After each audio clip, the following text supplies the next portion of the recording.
What's up everyone, and thank you for stopping by the channel. Today's project is this Poland Pro leaf blower, and the problem is we just fixed the compression on this engine. Now we need to see if we can get it running again. Let's take a good look at it, find out what's wrong with it, and hopefully we can fix it. In this video, we try and repair this blower. However, it may not be the exact repair you need to make to yours. We'll explore other options later in the video. In the last video, we took the cylinder off the engine to find out why the compression was low. Now come to find out, the ring was stuck to the piston and wasn't making contact with the cylinder. We then cleaned the piston, removed the stuck ring, and cleaned the ring groove as well. After that, we reinstalled the piston back onto the cylinder and then installed the cylinder to the crankcase. Now we had enough of the engine back together to do a compression test and got a reading of 100 psi. Now that's almost double the original reading, and although it's not an ideal reading, it's more than enough to get this blower working again. Now, since we put more of the engine back together since the last test start, I want to make sure it's still going to start for us. This is just to make sure we didn't install something wrong or maybe forgot something.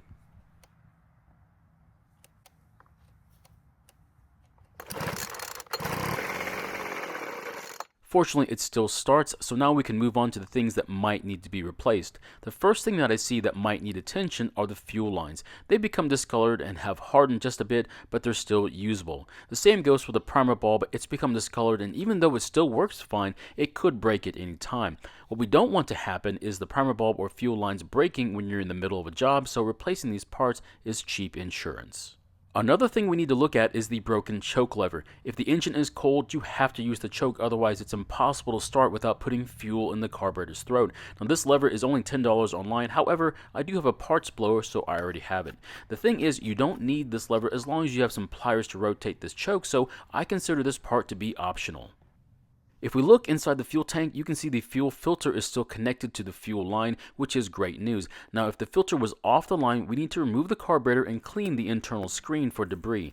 Now, before I start tearing into this carburetor and replacing the fuel lines, I want to put some fuel in the tank and see if it starts on its own. If it starts and runs, we could save ourselves a lot of time. The first thing we're looking for is whether or not the primer bulb fills with fuel. If yours doesn't, then you'll need to inspect the carburetor. Since this one is filling up, I'll turn the choke lever and try starting it.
So it took several pulls to start it, but it wasn't too bad. It idled just fine, and even though it needed to warm up, it ran okay. It did smoke quite a bit out of the muffler after startup, and as you can see, there's still some smoke coming off the engine, but it did go away after some use. The best part is that it started and ran like it's supposed to, so that saves us time from having to go through the carburetor. The last thing we need to do is replace the primer bulb and the fuel lines.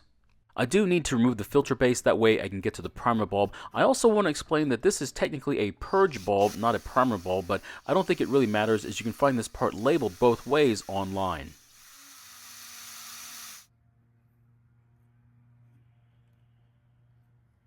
So here's the screen that will clog with debris if, for some reason, your filter comes off the line in the tank. I'm surprised at just how much debris is actually in the gasoline we mix with our oil. Now, after removing the pumping side of the carburetor, remove the retaining plate and swap the primer bulbs. There are two different sizes of primer bulbs. The smaller one is dime sized, while the larger one is the size of a nickel. This is the larger nickel sized one. After it's been swapped, replace the pumping side of the carburetor. Now it's time to remove the old fuel lines. Now the fuel line on the right side is set up to be the return line. It has a plastic splice on the section that's in the tank. It's there to keep the line from working its way out of the tank. That would make the line to the left side the fuel filter line, and it connects to the brass port closer to the engine on the carburetor. Now the filter looks to be in great shape, which means we get to reuse it. If yours is a dark orange color or the inside of the metal part is corroded, then you'll need to replace it. The fuel line I'll be using is 3/16 of an inch Tygon line, and it's supposed to be more ethanol resistant. In this case, both fuel lines will be the same size, but there are those machines that have two different line sizes. The first line I'll be running is the filter line. To help get it in the tank, cut it at a sharp angle. Then you can reach into the tank with some bent pliers and work the angle piece out of the tank so you can install the filter.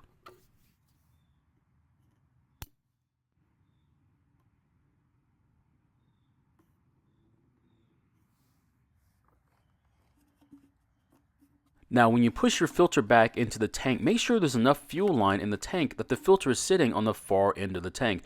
Otherwise, the filter won't be able to pick up all the fuel in the tank. Now, after cutting the line to size, I'll make the return line. Run it the same way as the filter line, except connect the plastic splice. Now, if yours didn't come with one, then you don't need to install one. Just push about half an inch to an inch into the tank, and if you want to push more in there, that's fine too.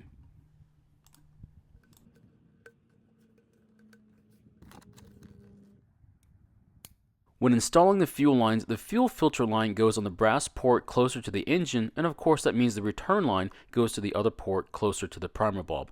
Before we install the carburetor to the engine, I want to prime the fuel system.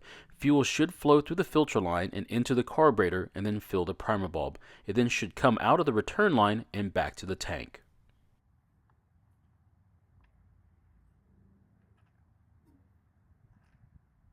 As you can see, it's flowing just like it's supposed to, so now I'll finish the installation. However, if you see fuel coming from the tank through the return line, stop pressing the primer bulb and swap the fuel lines. Then press the primer bulb and make sure it's flowing the right way.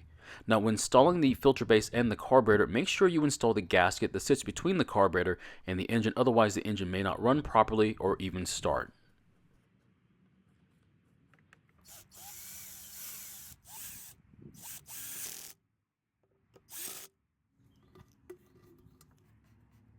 For testing purposes, I'll use some pliers to rotate the choke lever. Later on, I'll install the used lever from the parts blower.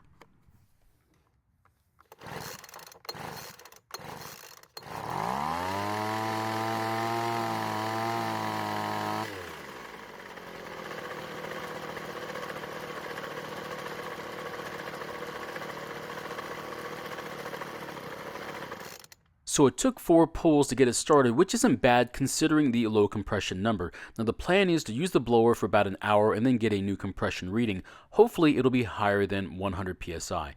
So how much time and money have I spent on this part of the repair? Well, the fuel line was $2 and the primer bulb was only 10 cents, so the total was only $2.10. The time for this part of the repair was 1 hour. Now combine that with the other parts of this repair and the grand total for everything was only $2.10 and 4 hours. So my question, was this blower worth repairing, or should I have just bought another blower vac for $149? Thank you for watching. I really appreciate your time here. Please feel free to ask me any questions, and I hope to see you in the next video.